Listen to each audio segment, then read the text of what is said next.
All right, it's 7:01. Thank you everybody for joining us tonight for our last session of the Spring's Education Seminar.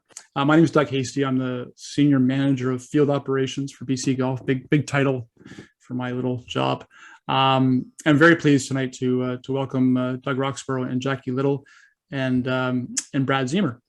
I hope everybody's enjoyed the series. I just said to people as they're funneling in, I'm going to send out a little survey. I'll mention this at the end too, but a little survey out with the email tomorrow to see, get some feedback on the series and see if there's some subjects or topics that you'd like for us to try to do for next year. But for right now, I'm excited to hear, and I'll just introduce Brad. Brad Zemer's been a journalist for a long time, over 35 years. Spent 25 years on the sports side of the Vancouver Sun, and for the past 5 or 6 seasons been helping out BC Golf.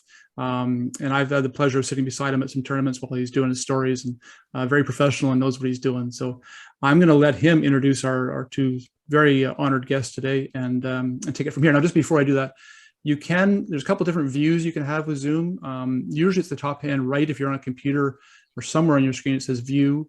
And you can either view in gallery, which means you can see all of us at one time, or you can view in speaker mode, which means that you're in speaker mode if you can only see me right now. Yeah, so I'll just, I think that's all the preamble I want to do, but I want to get right into it. So Brad, take it from there. Thanks very much, Doug.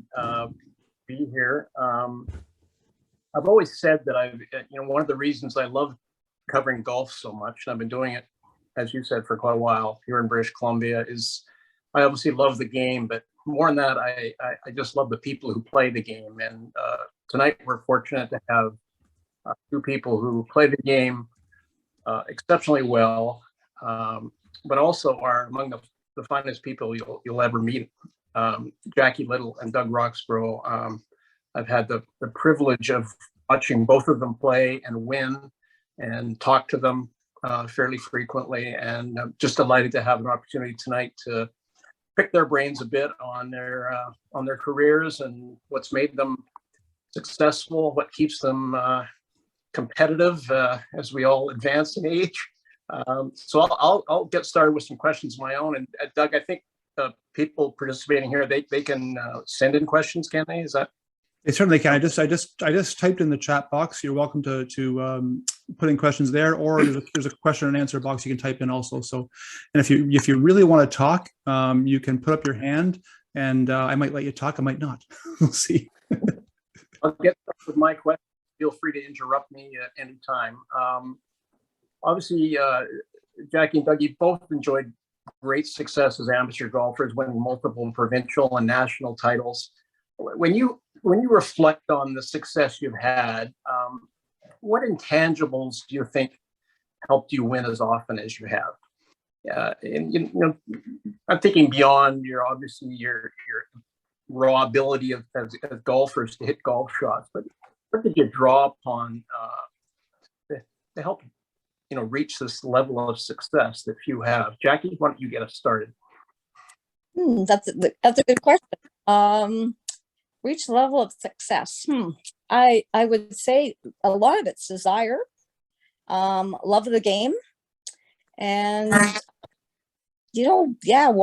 wanting to be really good at it and work at it, and that I think that's a big part of it, just the desire and the love of the game.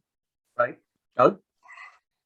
Yeah, I definitely would agree with Jackie. I mean, I think for me, a lot of it was the fun of competition and the preparation for it, and just kind of getting ready to for the year, mapping out a schedule and thinking about the golf courses that or will be coming up, and then trying to get ready for them, and that was all fun. Practice was not hard work to me. It was something I enjoyed doing, and I really enjoyed getting ready for tournaments and getting to the event, and just seeing all the competitors and trying to do the best that I could.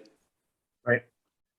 I'm wondering what victories, and we've both had a lot of those, stand out for you. Jackie, I think in the past you've mentioned a couple in particular. Your first Alberta women's amateur way back in the late 70s, I believe. You grew up in Edmonton, and then I also remember writing or reading about your first BC women's amateur in 91. And I think that was the year the World Team Amateur was being held here on the West Coast. And one of the teams, I think, played in that event opposite at the women's am. Do you recall that? Yeah, I sure do. Yeah, the first one was the Alberta, and I went. I don't know if a lot of people know, but went head to head with Betty Cole, who was the icon of Alberta golf, and we basically went head to head all the way. And I was 2 shots up on her going into, or was it 3 shots up on going into the 18th hole. And all the way around, I kept saying to myself, don't relax, keep plugging. And I just had a feeling she was going to eagle 18. And you know how karma gets you. Sure enough, she sank about 100-foot putt and sank it. And I had chipped to about 30 feet and had to putt and left myself about a 6-footer. And it was one of the first times I can remember actually putting my hands down on the putter, and I could actually see my hand shaking. And nobody was more relieved and happy when that putt actually went in the hole, and I won by 1 shot. So it was pretty special. You know, I was young at the time, and you know, Betty was mid-age, but she was really she was a competitor like no other. And yeah, and then Shaughnessy was my BC one, and the World Cup was there, and there was a New Zealand team, and my son was caddying for me. And I the whole day I had said to him, I'm not going to worry about score. Let's not even think about it, but let's just play hole by hole and see what happens. And we got to the 18th hole, and obviously I knew it was close, but I didn't know what. And so I said to him, she was getting over about an 8-foot putt, and I said to him, how, you know, have I lost by any? And he said, well, she thinks that if she misses that putt, you both are tied. And so, and she kept missing the putt. So we went into a playoff and was the top New Zealand player.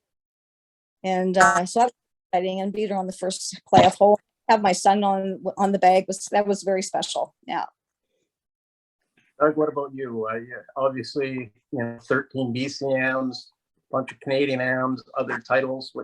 What sticks out for you when you look back on your career? Well, I'm hoping it's going to be the next one. Just like Jackie. I think Jackie and I mean, you know, we've played a lot, we've held the trophies, and, you know, I still see myself holding a trophy. I'm not sure which one it'll be. I'm sure Jackie does too. But just like Jackie, I remember my the first BC amateur win was at back a long time ago in 1969 at Richmond Country Club. 72 holes match is medal play to qualify. The low 8 went into match play. I qualified, I think tied for 3rd, and I beat Terry Weens in the first round, and I drew the late Harry White in the semis, and I thought I had him, but he made a birdie on 18, and I ended up beating him on the 20th hole. And then I played a fellow by the name of John Morgan in the finals, 36-hole finals, and you know, my game was on. I really enjoyed the course that week, and I ended up beating John 4-3 in the final. So I definitely remember that. But you know, there's lots of good memories of, you know, other championships, and the fact that, you know, I've been able to travel, you know, around the province. I've had my wife caddy for me. I've had my 2 sons caddy for me, and it's just been I wouldn't say a labor of love, but I've just loved every minute of it. And certainly the first one, you know, I was 17 years old, and I was actually due to write a provincial. I was still in high school at the time. I was actually due to write a provincial final exam the day of the finals, and so I missed the final exam on that and got a fail in the course. But I didn't need the course to get my high school diploma, so it was a fair trade in my books. 1969. So I guess Neil Armstrong was walking on the moon right about the same time. Yeah. That you're quite correct. It would have. We were in June of 1969. The amateur now has been moved for a long time into July, but we used to play it in June. So, you know, that was a long time ago, 53 years ago now. So. Yeah. I'm wondering, how differently do you prepare for a tournament round than a regular round? I mean, do you have a particular routine when you go to the range? You start with your wedges, work up to your driver. I'm just wondering if both of you could just talk a little bit how you prepare for a tournament. Well, I prepare usually, like I'm like Doug. I set up the schedule at the beginning of the year, and I get a feel. If I don't know the golf course, quite often I'll the nice part of being with the computer now, you can go online and sort of see the golf course. I kind of like to try and play it in my mind. And then when about a week before the tournament, I'll actually start playing. I'll hit balls, and I'll actually, my practice session will be basically trying to play the golf course as I think that it will play at that point. And then just prior to the tournament, usually, I think most of us golfers are superstitious a little bit, and we like a routine that created wins. And when mine is usually starting out with the wedge, and then the 8-iron, 6-iron, and going through that, and usually about 5 balls each, and then hitting the chipping sand shots, and then green is usually last. Doug, how about you? Well, I have to say I do a lot of the same things. I mean, for my preparation, a lot of it, just as Jackie has said, has been rehearsal of shots. And, fortunately, I think like Jackie and myself, we have played a lot of the golf courses that are holding the tournaments, and, but also we get the ability now with Google Maps and things to look at them. But, I do a lot of that. I think about the course well ahead of time, how I'm going to play each hole, rehearse some of the shots that I think are going to be important in the tournament, especially the opening tee shot, maybe the second hole tee shot. I don't go all the way through playing the course like Jackie does, but certainly key shots and par threes and things like that. Focus once I get to the course a little more on the short game and technique. And for me, a really important number that I've always kind of really tried to figure out was, especially when I was playing, was the yardage to the very front of the green, so that I'm not with the pin sheets and things like that we get. We can figure out how they are, but I want to know how the ball will react, when it lands near the front of the green and things like that. So, I think we're quite similar in the way we've approached our preparation, but certainly a lot of rehearsal of shots and mental imaging of how we're going to play the course. Just had sorry, Brad, I'm going to interrupt you there. I just had a question come in. I'm not sure if the question is more about just practicing in general or about warming up or preparing for a tournament, but do you spend similar amount of time on the putting green as the driving range, or what's your percentage of full game versus short game practice, I guess? Myself, I spend a lot of time, quite a bit of time at the chipping and putting. I usually have a full routine that I won't leave, and when I'm practicing, I won't leave until that whole drill is complete. Yeah, I wouldn't say I'm as rigorous as Jackie on that. I have a routine to try and get loose and warmed up to play, and feel that I'm ready to go off on the first tee, and just the main thing for me is just to get a feel for how the greens will react with chip shots and pitch shots and things like that, and the speed of them. So nothing really rigorous, just more to get a feel of how it is. But definitely it's at least 50-50 on that. I would spend at least 50% of the time at short game and putting. Yeah, I would say at tournament play, I'm about the same. I don't try not to get too caught up in the whole practice session, just get a good feel going. Yeah. I was wondering what advice you would give an amateur golfer playing his or her first tournament. I guess it doesn't really matter what level the tournament's at, but they've entered a tournament and for the first time they're playing some serious competitive golf, which can be a nerve-wracking experience.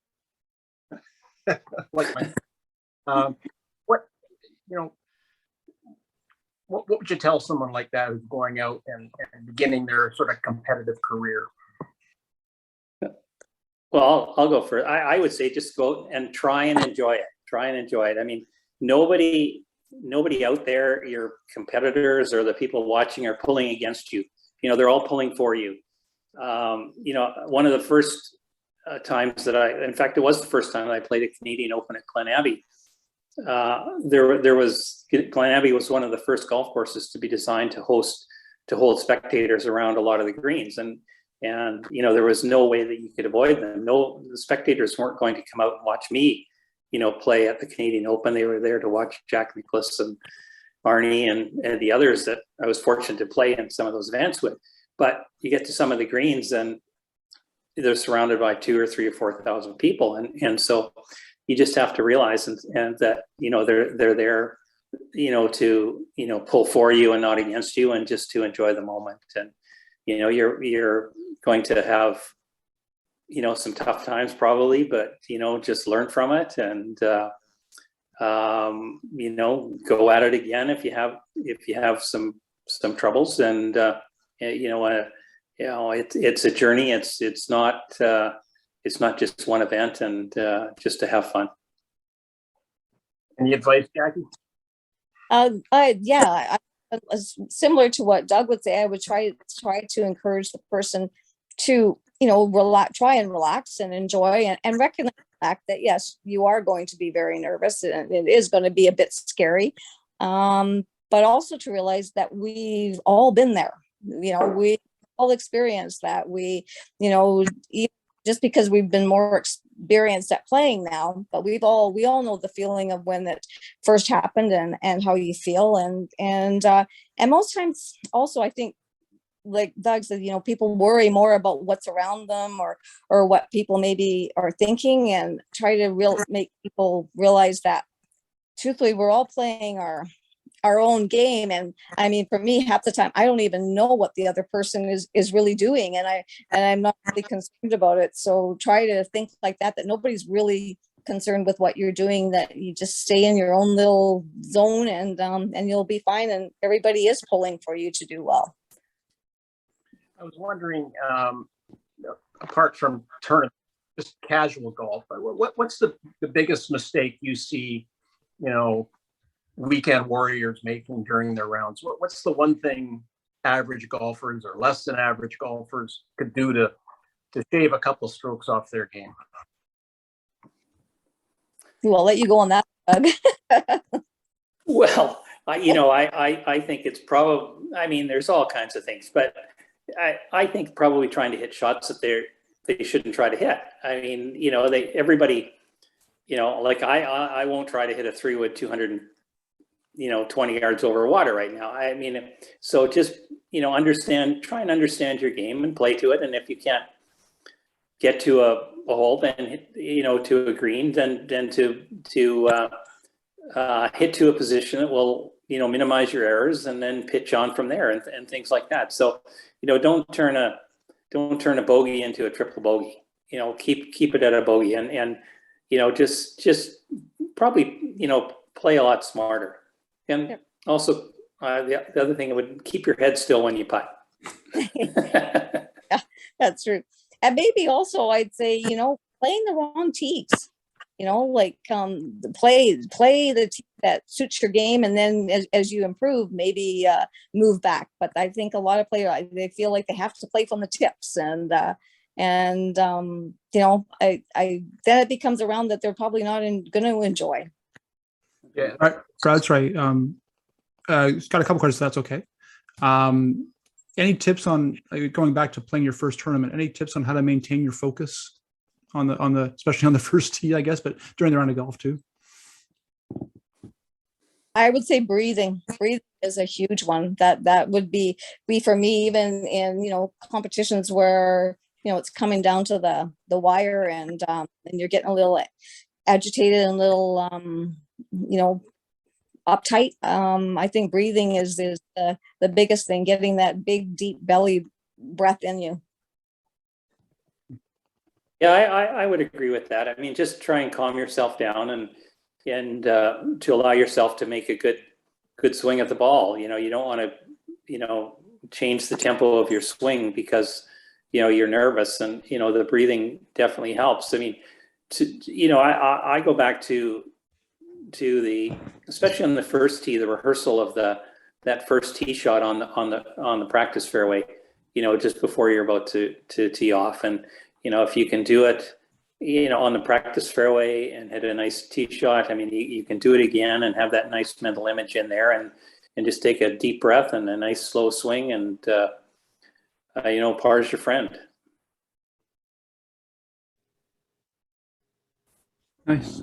One more, Brad, sorry to interrupt your flow.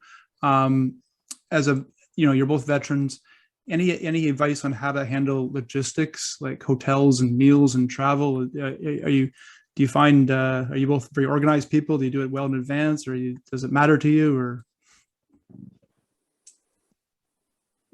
I'll go on that. Yeah, I think it does matter. I mean, you want to try to eliminate all the distractions you can. So, I mean, personally, I try and get my schedule organized in advance, where I'm going to stay, my practice rounds, things like that, so that once I get to an event, I can just focus on the game plan that I want to execute on that golf course and go ahead with it. So, I think Jackie will say the same. I mean, if you're at a golf course and you're worrying about where you're going to go for dinner tonight, or other things like that, or it'll take away from your focus on the tournament. So I personally do things well in advance.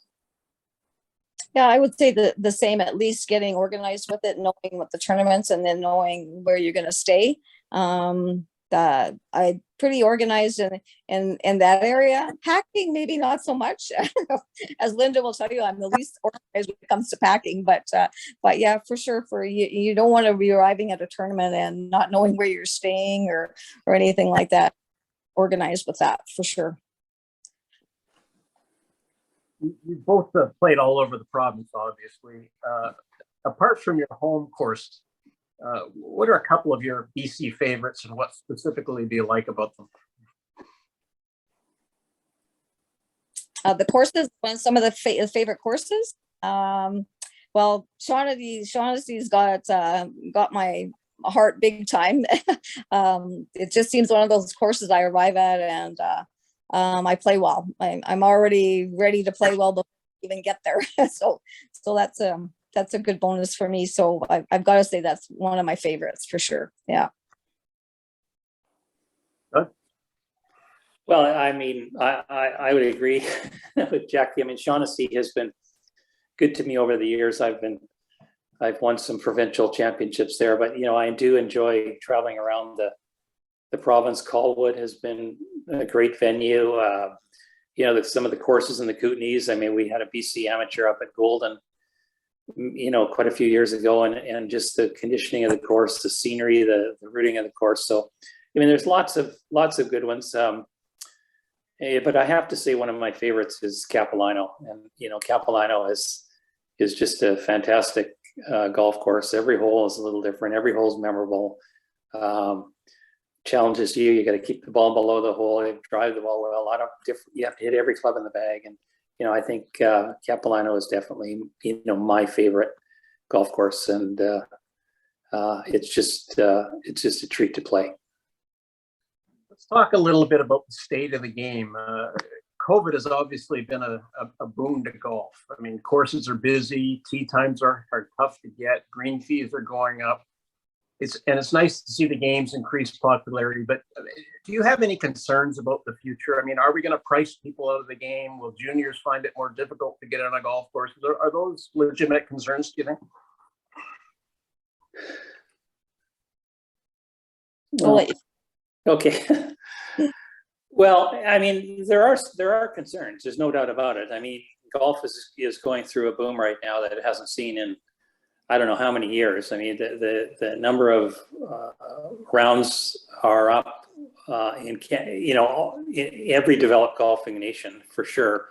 The cost of golf is probably gone up as well. So I hope that the golfing associations, Golf Canada, British Columbia Golf, and things like that can introduce and convince the member clubs and the National Golf Course Owners Association can convince their own members to recognize that the future of golf is in the youth, and that create spots for them so that they can get on the golf course, because that's a key. Is you can go to a driving range and hit some balls, but you have to be able to get onto a golf course and play and experience that. And whether it's a short course or a shortened course, I mean, it's so important. So I would hope that they would see that.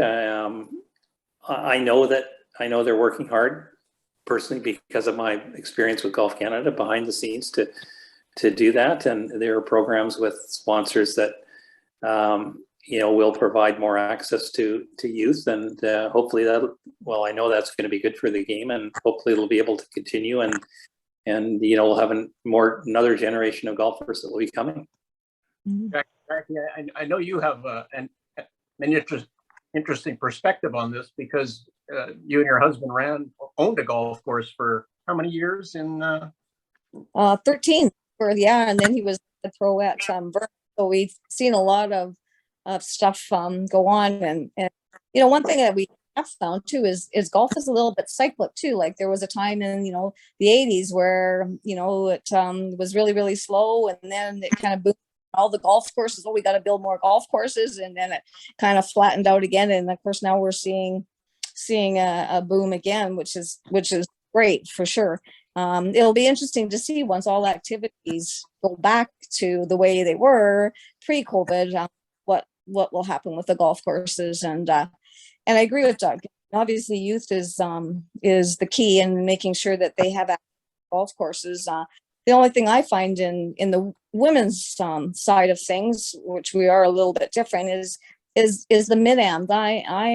I worry more that in our area that we've kind of lost our mid-ams. That if you play in the mid championships, most of them are seniors, and I sit there and I worry a bit, like within the next 5-10 years, a lot of us probably won't be playing competitive golf anymore. And you worry what is going to happen to that generation that we've kind of lost. So I almost feel that as far as the women's section goes, that maybe more time also has to be trying to keep the women going who are in that sort of, 25 and getting married, maybe having children, and working, and see, they've left college, maybe turned pro and it didn't work out, but haven't found their way back to amateur golf. And I know in BC, there's a lot of good, that 30-year-old and older players that we need back playing for us. Yeah, for sure. Yeah, that's an excellent point. I'm wondering about your schedules this year. The BC Amateur is at Christina Lake, and Doug, I know that's a course you like. I'm assuming you'll be there. And the Women's Am is at Pitt Meadows. And Jackie, I know you won one year Women's Am, I believe, at Pitt Meadows. Are you going to concentrate on the senior this year, Jackie, or will you be playing the Women's Am? Yeah, I'll be concentrating more on the mid-am. We play the mid-am and the senior for sure. Yeah. Is that Nanoose Fairwinds, I believe, right? Yeah. Yes. Yeah. Nice golf. You know whose home course that is. I do. And way to go, Shelley. Even tougher, right? Yeah. What about Christina Lake, Doug? You looking forward to going back there? Yeah, I am. There's no doubt I will be going. I have already entered. I've already booked accommodation, so I have planned to it. It's a really fun golf course. I was fortunate. I won the BC Senior there. I think my first it might have been my first BC senior. It's a really nice venue. The people there, Kevin, I think, is the general manager. He does a great job. So I'm really looking forward to going back to that one. The senior men are at Uplands. How much tournament golf have you played? Well, I actually haven't played there in a long time. I did. I was fortunate. I did win a BC amateur there back in, I'm going to say I'm going to pick the year 1978. I had a good run there. I think I beat. There's a couple of fellows that came up from Oregon. They were second, and I won there. But I really haven't played there very much since. Maybe a few times. So I know that it's a tremendous golf course. They have the Victoria Open has been hosted there, and the pros just rave about it. The conditioning is fantastic. The oak trees are, still as solid as ever. You can't hit a ball through an oak tree. So, I'm looking forward to going back to Uplands and, playing that golf course once again.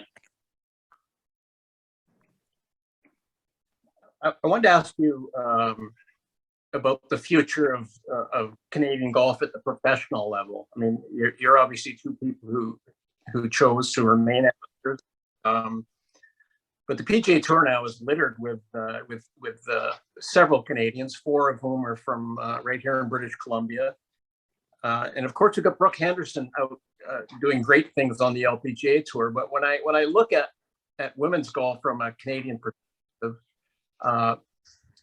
it doesn't seem to be as much going on. I mean, Brooke's out there doing things, but there aren't a lot of other Canadians, at least at the present time, who are competing on the LPGA Tour. Why do you think that is? And any concern on your part about the women's side of the game and at the professional level? Like, why aren't we getting more women out of the LPGA Tour like we are men? Yeah, it's a good question. Certainly have the capabilities. I don't know the answer to that. I just feel that sometimes I wonder if there's so much pressure put on the young girls to exceed at a young age that they get burnt out. And maybe part of their desire isn't necessarily their desire, but maybe desire coming from the outside agencies that are making them feel like they need to be like that. That's the only thing I think of. Like, I don't know Brooke personally, but I can remember one time being at a tournament, and it was actually in Ontario at Granite Club, and I was at the table, and her sister actually was playing in the tournament, and I was looking outside, and all I could see was kids swinging and swinging and swinging. And I remember thinking, and I looked at my friend Marianne, and I just said, "Who is this kid?" And she said, "Oh my God, Jackie." She said, "That's Brooke." She said, "She is unbelievable." And I said, "I can't believe it." And she goes, "Our biggest problem is going to be to slow her down, to stop her from playing at so much, because she just has that desire." And sometimes I just wonder if there's just so much pressure for them to succeed that they when they have managed to go out on the desire has just been overwhelmed, and they lose it. Sure. Yeah. Doug, you were in player development for a number of years with Golf Canada. What's your sort of take? Well, I think it's been difficult for sure. I mean, I was involved for 13 years with Golf Canada and their high performance side, and certainly the men's side has come along nicely. I always preach patience. I mean, I think the men take longer to develop to get to the major tournament level than the women do, and we're in a good position with the men. The women's side, the trajectory is a lot faster. Girls seem to mature faster. They become very good players in their kind of mid-teens to late teens. And so in Canada and North and the US, the trajectory for them is to go through US colleges versus the rest of the world that really don't, or if they do come, like the Swedes, they're not there for it. Sad to say, but maybe they're not there for an education. So I think what we have to do, and I know that Golf Canada is looking at this right now. They have a new, strategic plan for high performance to look at the path to success on the women's side, and providing them with an alternate to the U.S. college system. Because quite frankly, one of the things that I found and our coaches found with the U.S. system was it's more just about playing. It's not about developing their game. They play in a tournament, they come home, they play 3 rounds to qualify for the next tournament. So there's no, it's not a dedicated, it's a different system than training specifically for high performance golf. It's all about competing. So, I know in Canada that with the new plan that's coming up, we're going to be offering some alternatives to that system, and hopefully that will provide some results. Obviously we have to have a bigger base at the bottom too of players, and we need more girls in the game. We need to create, and Jackie will say probably the same thing, a welcoming environment for girls to get into the game.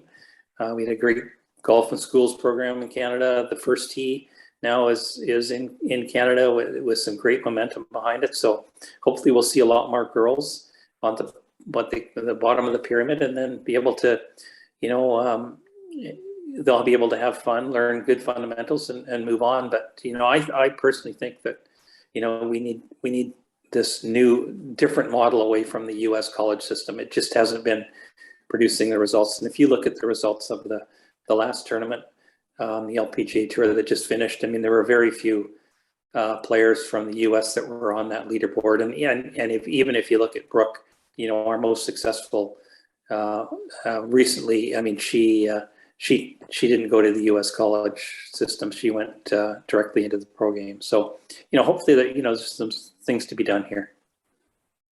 I'm wondering, as you two reflect back on your career, do you ever think about what might have been if you turned pro? I mean, how much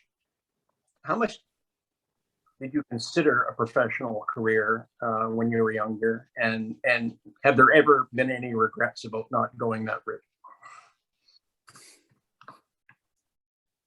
Doug, you want to go? Oh, I mean, I've thought about it a lot, but like I think like Jackie, I mean, we've had tremendous opportunities from amateur golf. I mean, it's been great for us. And when I was younger, I had the opportunity to travel, I think every year for 10 years, representing Canada, playing in world championships, playing in a Commonwealth, playing somewhere here and there. And, at that time, there was only the PGA Tour. There were no mini tours. There was the Canadian Tour. I think there was the start of a European tour, maybe an Asian tour. So there weren't a lot of opportunities there. And you really have to love that life of travel as well. I mean, I like to travel, but, I give all credit to,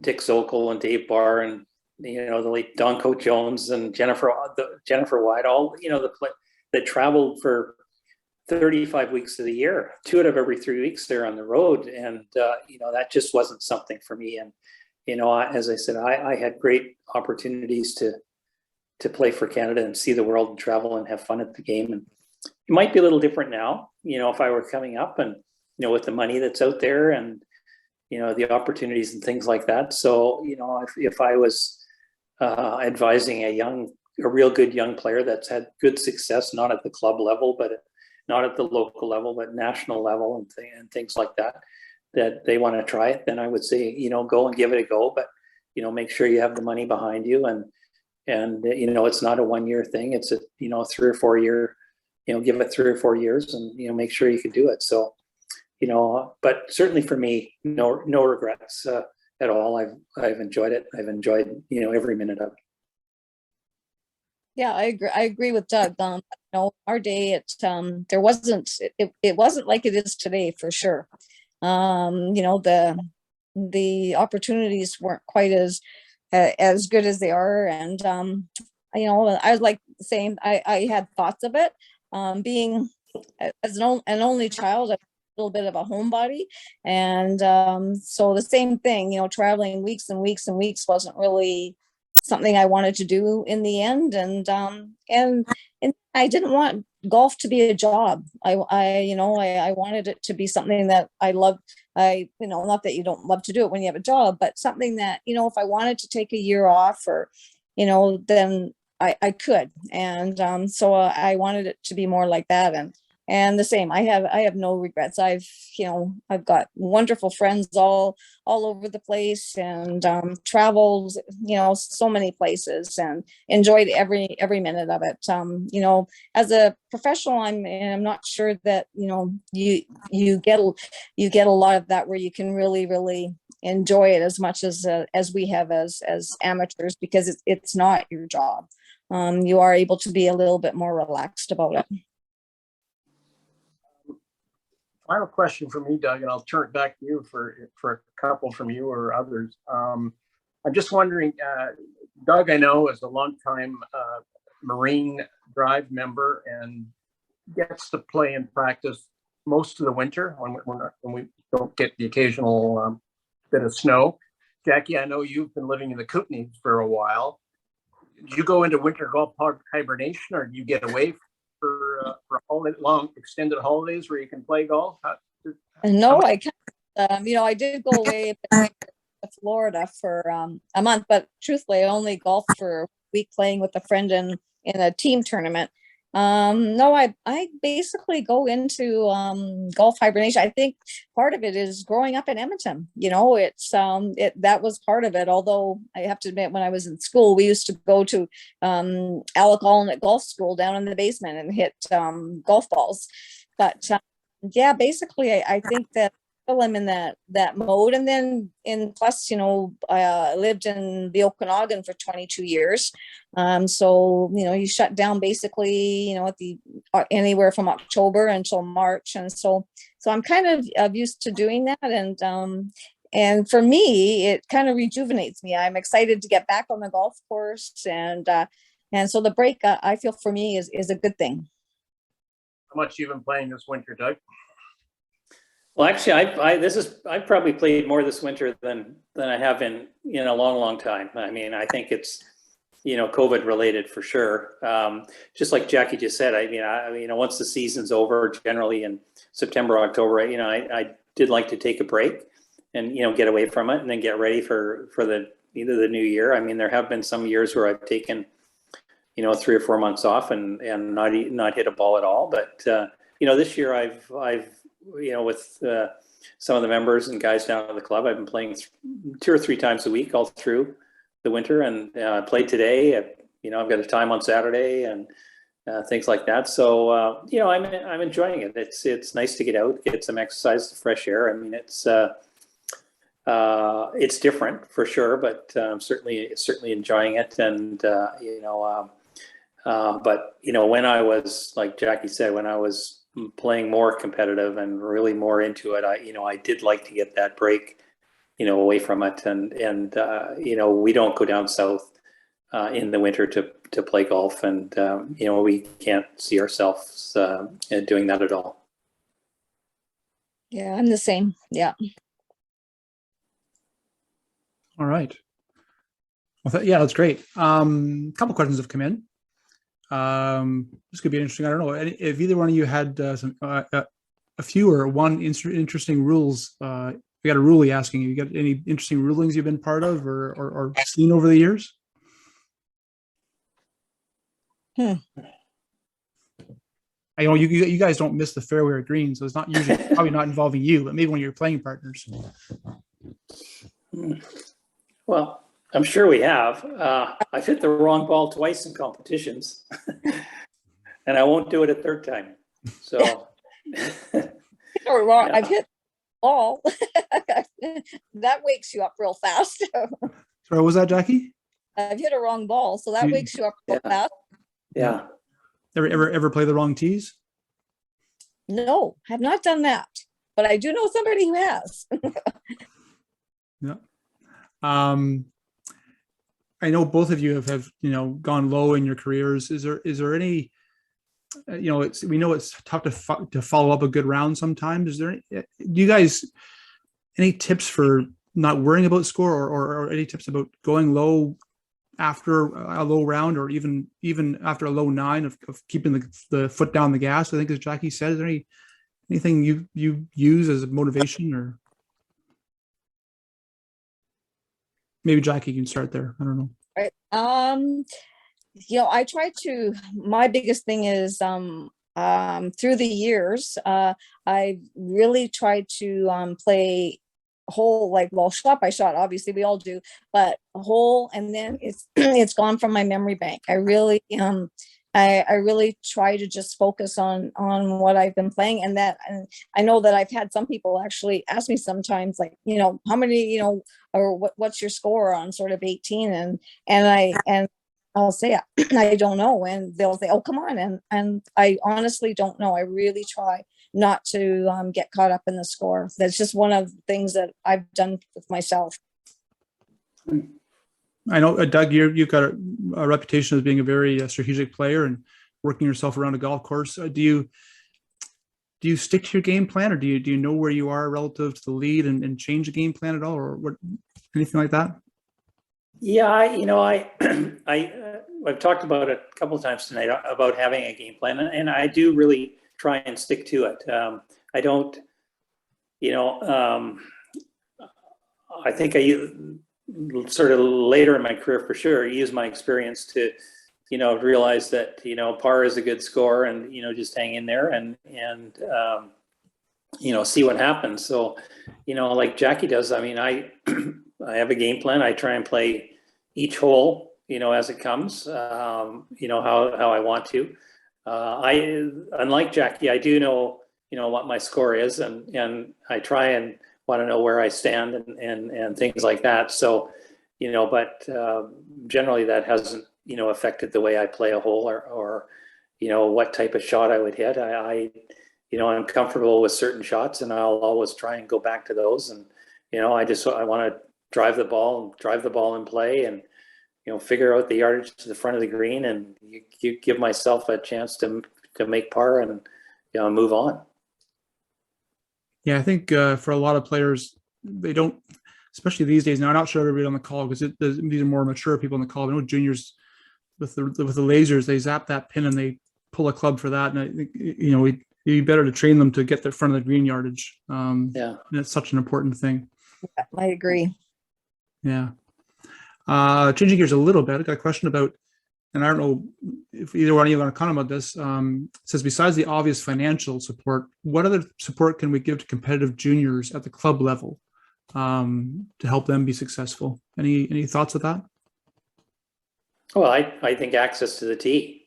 I mean, you need to play. I mean, there's no question about it. I mean, when I was Jackie, I'm sure Jackie will say the same. When I was a junior, I mean, we didn't have the run of the course, but we'd arrive at 8 a.m. and tee off and finish at 11:30 and have a snack, and we couldn't tee off until 1:30 or 2, and the tee times were restricted, and we teed off at 2 and played again. So we had real good access to the tee, and other player Graham DeLadd out of Saskatchewan. I mean, he talked about that same thing where he grew up down in southern Saskatchewan, and Mackenzie Hughes and Corey Connors coming from a very small course and just outside of Toronto. I mean, Don Coe Jones played grew up at Lake Cowichan, and Lisa Walters up in Prince Rupert, I think. So I think access to the tee is just critical. Yeah, I agree. Yeah, exactly. And I know growing up for me, like you said, there was restrictions that at the time to some juniors, but if they saw a junior coming along, the ladies had me join their group. So I was allowed to, because being a better golfer, I was allowed to join them and be a part of their group, and very welcoming. And that would be my key, is that not only have the tee, but to welcome the juniors, make them feel comfortable out there, and help them enjoy it, not maybe be overly critical or that kind of thing. Just get them out there and get them playing first, and And, and then hopefully at the beginning, maybe not be so rule conscious, pick up the ball, throw it out of the woods for a time, that if that makes them, move forward until they can get a little bit better. I think that that would help them too, making them just feel more comfortable that it's okay to do that for now. All right. So anybody out there who's on a board of a private club, just access to the tee. Make sure your juniors have it. Not just a private club. No, not just Any private club. club. Any club. Even just a short course. The city par threes, the executive courses, things like that. I mean, it's so important just to get on the golf course. I was just thinking that some of the people on the call might actually be able to help the juniors get on private. Help them. I don't know if they can help them get on a public course, but maybe. For either of you, can you remember and talk about the toughest head-to-head battle you've had coming down the stretch in a tournament? I know, Jackie, you talked about your first Alberta amateur already, but Doug, if you have, maybe you can start if you have one that is memorable. Well, I mean, just like Jackie, I mean, we played for so many years now that, we've all had good battles. I mean, I had some great battles with guys that in BC at the BC Amateurs, and,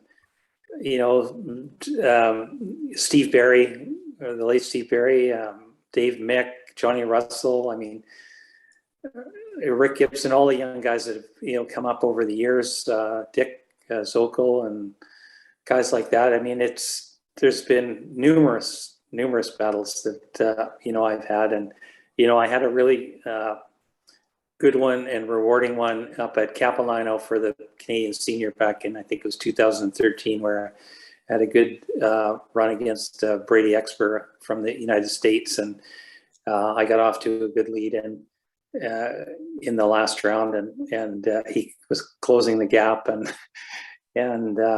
was hitting some shots that were just absolutely fantastic. And I managed to hang on and make a putt in the last hole to win. But so that was a good one I remember. But certainly, I mean, there's been so many over the years, and Jackie's going to say the same thing, that each one is a little different, and it's just fun when you get in that heat of competition, and whether you win or lose, you're just going to give it your best.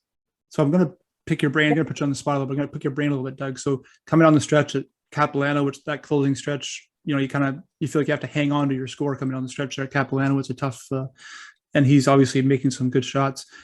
Anything going through your head? Like, are you watching him? Are you just anything going through your head as that's happening?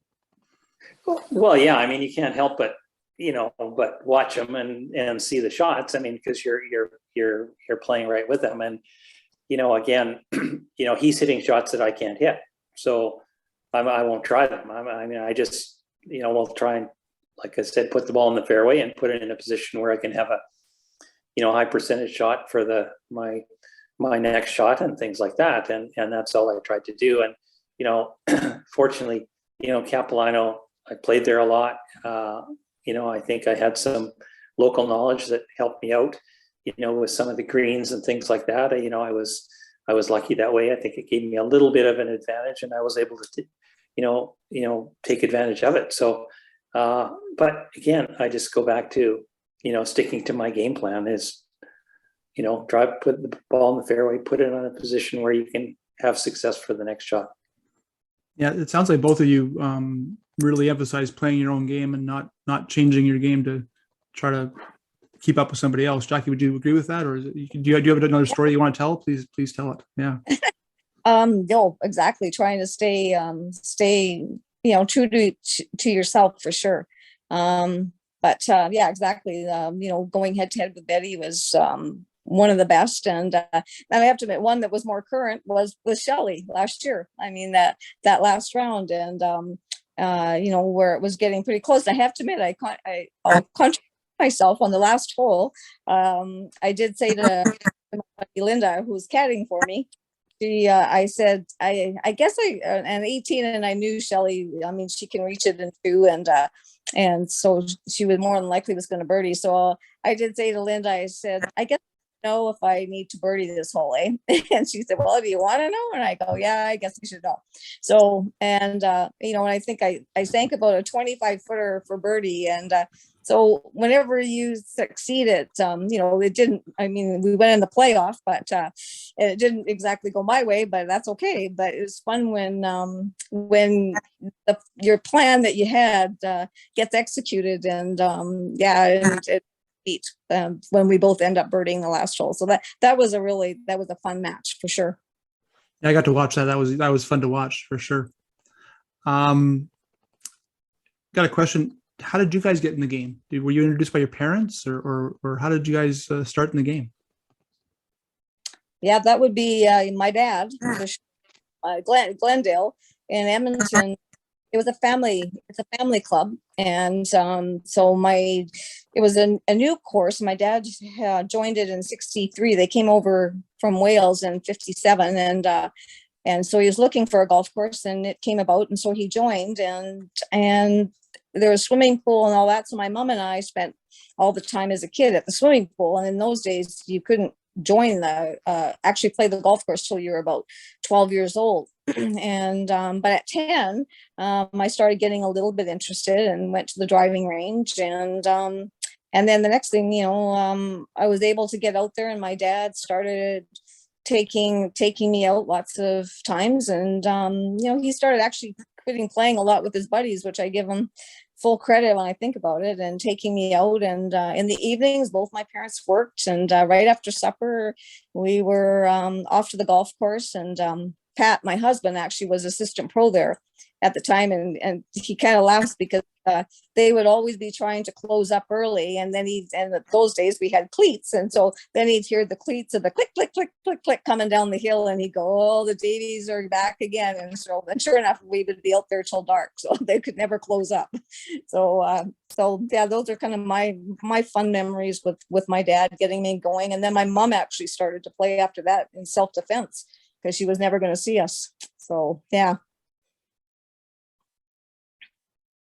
Well, I was similar. My father was a member at Marine Drive Golf Club, and when I was, I think 10, maybe 11, I came, I would go down on Saturday mornings and caddy for him Saturdays. And he had a regular group of his foursome. They played Saturday mornings and Wednesday afternoons. And so I started caddying, and, you know, naturally took up kind of the game. I think he and his buddies went upstairs for lunch after, and I probably just went out to the putting green or chipping green and, you know, hit some shots out there. And then, you know, we live fairly close to the old Shaughnessy golf course in Vancouver, which is now Van Dusen Gardens.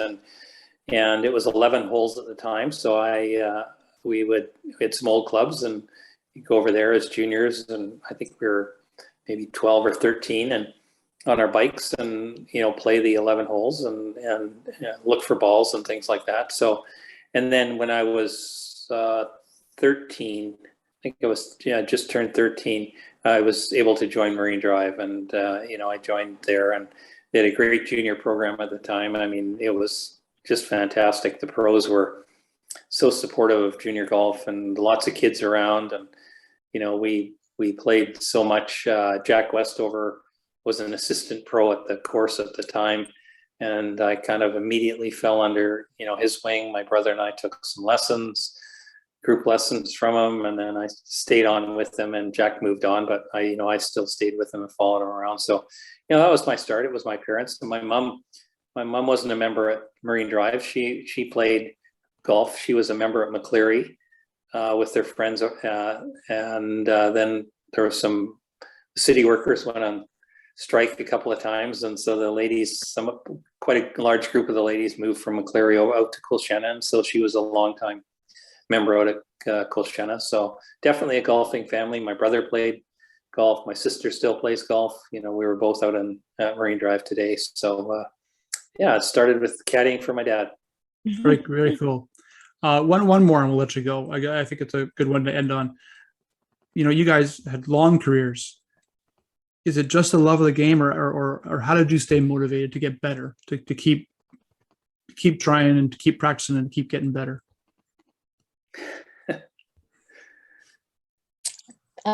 Yeah, I would say, definitely the love of the game.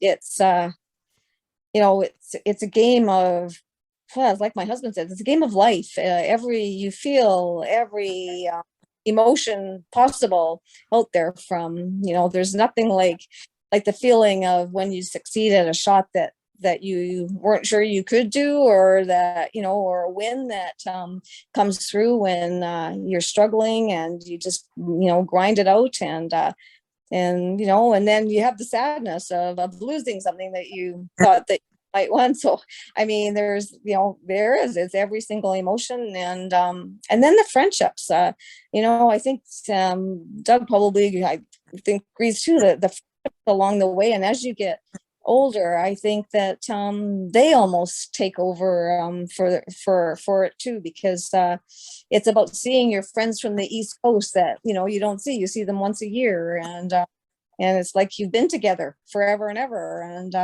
yeah, it's a wonderful game. And if we could convince some of the younger girls to stay at it and see how wonderful it is, and the friendships and the life skills that you get from it. I mean, it's pretty tough to find any kid out there who is a golfer is a bad kid. That's what I always say. They're all pretty good kids that are on golf courses. So parents want their kids to be good. I think that's the best place for them to be. Yeah, I would have to totally echo what Jackie has said. I mean, it's a game of a lifetime, and there's very few other games like it. I mean, that are played, and 12-year-old young girl can play with a 82-year-old man, or grandfather or something like that, and so it's a great game, and it has so many challenges. Every time you go out on the golf course, it's different. I mean, the weather is different, the conditions are different, and the equipment's different. And, for me, it's just been about, fun, trying to get better. As a matter of fact, I went for a club fitting today before I played. So, I'm always looking at the new equipment that's coming out and things like that. So, I still enjoy the game, and, hopefully I can still get better or keep enjoying the game. And, it's just been great. I mean, without question, it's been such a big part of my life, and hopefully will be for many, many years to come. And, I'll be able to enjoy it with all the friends I've made along the way. I think that's a great way to end it. My thanks to Brad Ziemer for hosting this, and my big thanks to Doug and Jackie. I was told by somebody out there, we didn't really give them a big introduction. Just Google their names if you want to know what their accomplishments are, because they're big enough stars in the golf world that you'll find out very soon that they're very accomplished players. But again, thank you to everybody, and especially to Doug and Jackie. Appreciate your time. I'm not sure how we're going to pay you, but maybe I'll try to give you some good pairings this year. I don't know. I'll do my best. Looking forward to seeing you on the road at the tournaments, and I'll see you too, Brad, obviously at the events. If you have any comments, please feel free to email me. Always looking for comments on what we can do to help everybody out there. So, Doug, Jackie, thanks again. Thank you. Good seeing you, Doug. Take care. Yes. Yeah. Thanks, Brad. Right. Thanks, Brad. Okay, we'll end it off. Thanks, everybody. Have a good night. Thank you. Bye now.